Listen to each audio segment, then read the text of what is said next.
Hello, once again. This is Lucy welcoming you to Lawyer Tops Creations.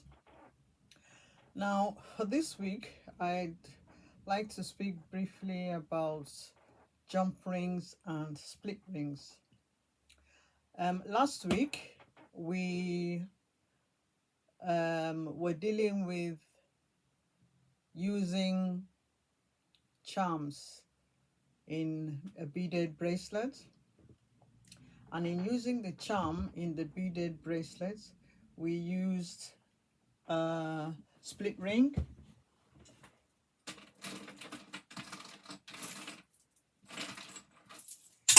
these were the bracelets we talked about last week, and you can see to attach it to the beading thread we used a split ring. So this week I want to speak about jump rings and split rings.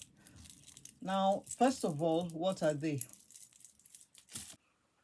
So what is a jump ring, or what is a split ring? Now, jump rings and split rings are a very important part, or they are a basic material, part of the basic materials that we use in jewelry making.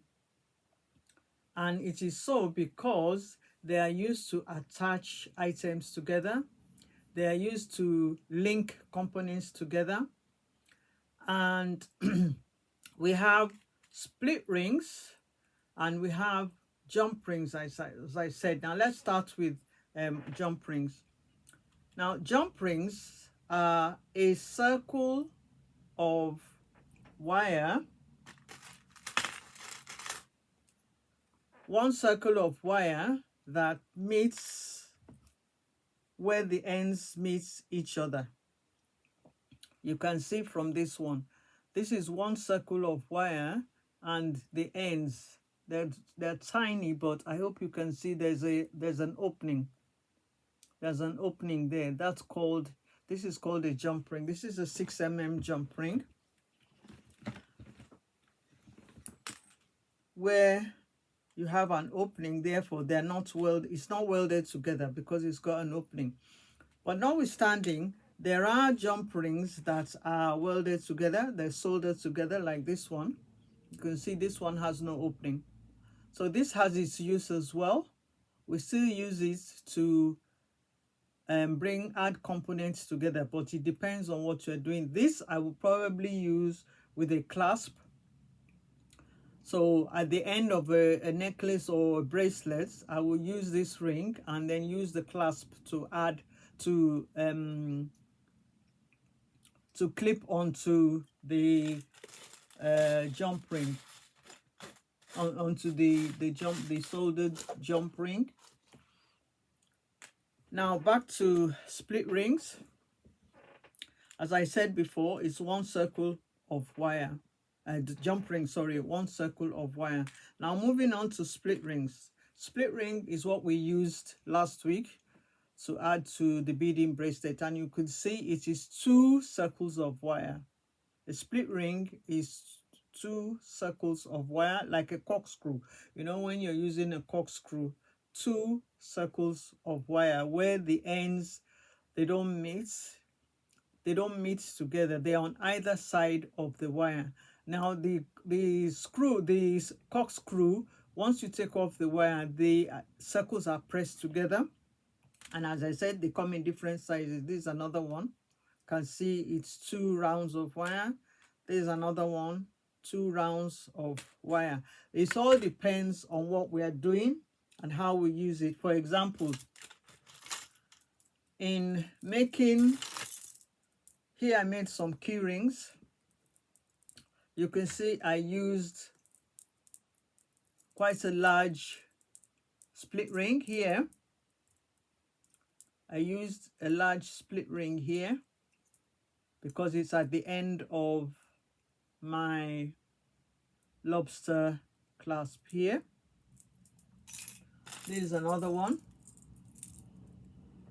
I also use the split ring because I feel it's more secure, because I wanted to add quite a lot of things, and I didn't want it to open the jump ring because weights might open the jump ring. So I use this.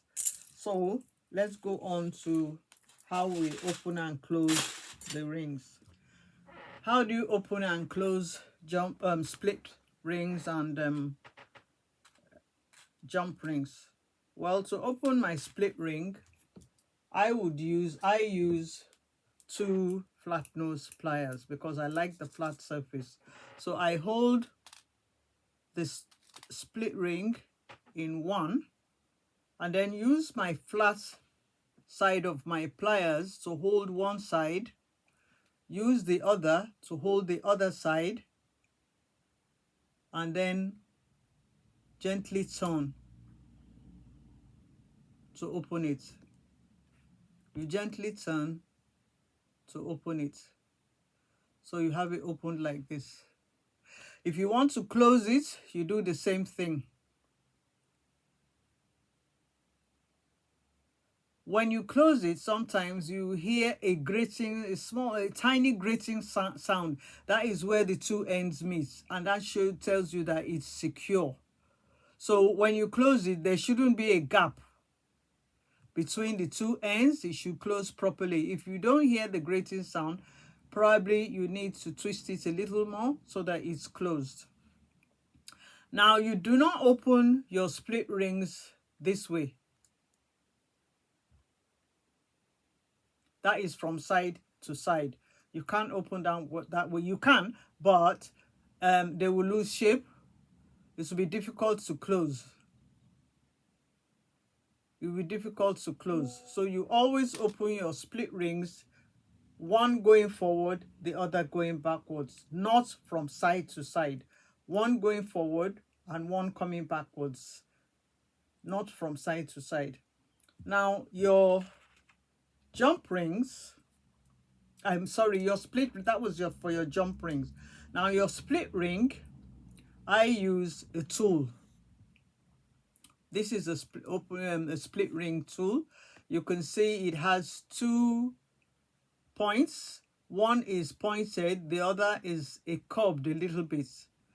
And how you use that is that you put the curve in between the 2 rings and then press it so that it opens.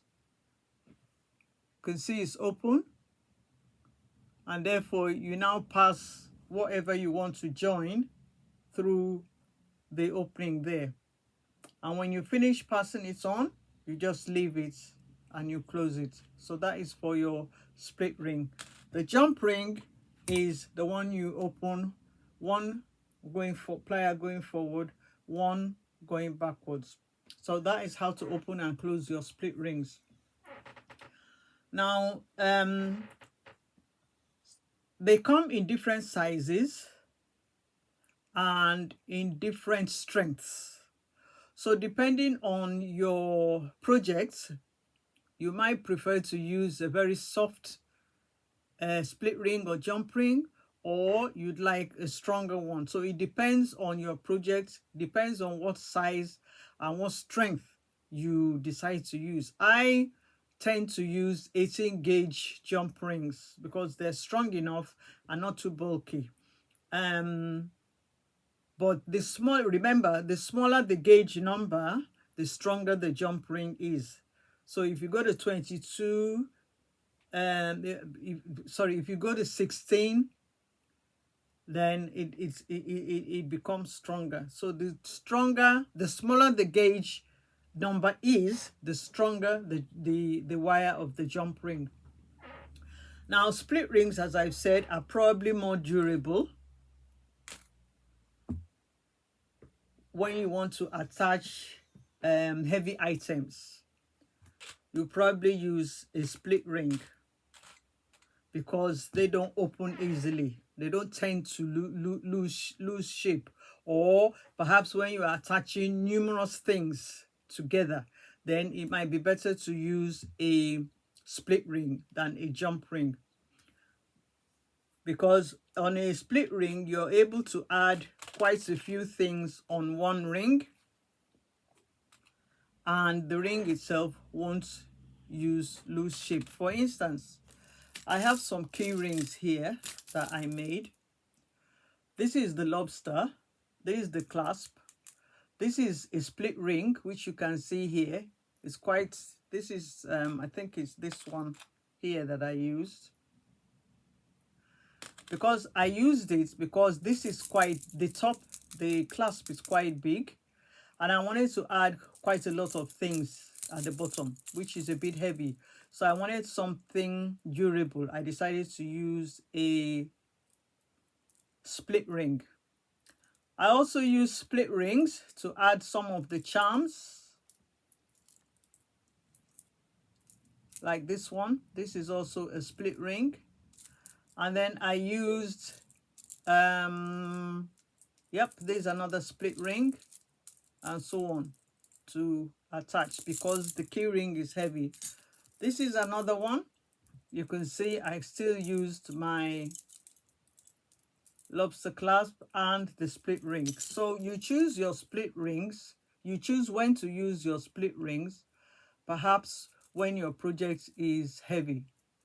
Here, after using the split ring here, I used jump rings to attach each of these, because they were quite light, but the jump ring itself is heavy and strong, so it won't easily come open. So in deciding what to use, I always say that practice makes perfect. The more you practice, the more you get to know what to use and when to use it. So to recap, always open your split ring with a back and forth motion, not side to side. Don't pull apart because they will lose shape. Always open side to side using your flat nose pliers. As I said before, practice makes perfect. In whatever project you are doing, choosing when to use a split ring or when to use a jump ring is, you get to know by practice and also by preference. Sometimes you prefer to use a jump ring because it looks tidier, or you use a split ring because it is more it's stronger. So it all depends on you, your preference, and the project that you are making. Split rings sometimes might not look elegant, as I said before, but they're more durable. So it all depends on your preference. So if I would say that you take time to investigate what you would like. Take time to investigate when to use a split ring as against a jump ring.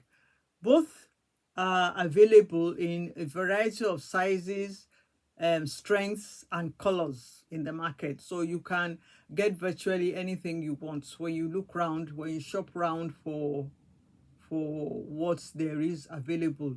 It is always best to experiment with your work and see what works for you. Shown you two different things that I use split rings for. That is the key ring.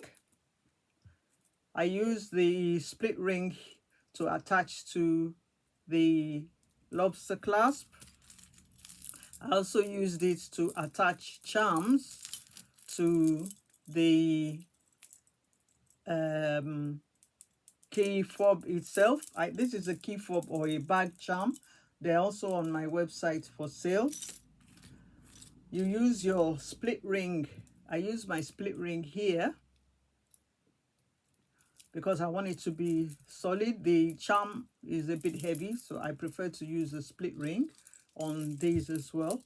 But this project here, this is a charm bracelet that I made this week using some flower charms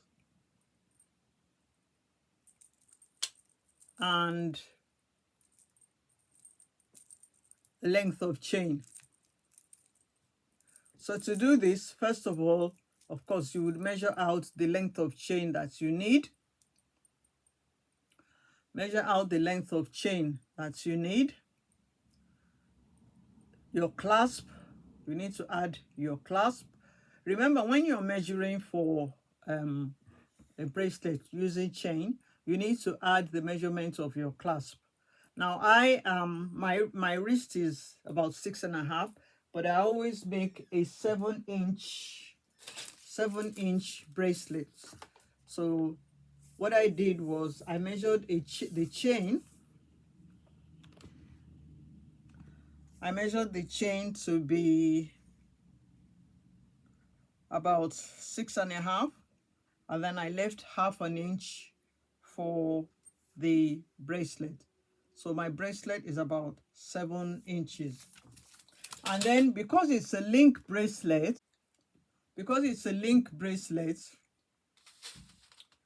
I also looked at where I would put the charms and how many I would put. So that's another thing you need to do. That is to make your work look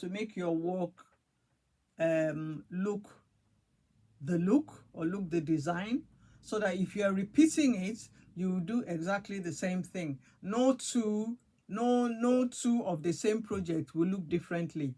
So if you add your charms on each link, then that is the design you should keep to. So I decided to add my charms on every other link, but in the middle I added one on each link. Now, because my charms are very light, they're not heavy at all, I decided to use a jump ring. So I used a 6mm jump ring,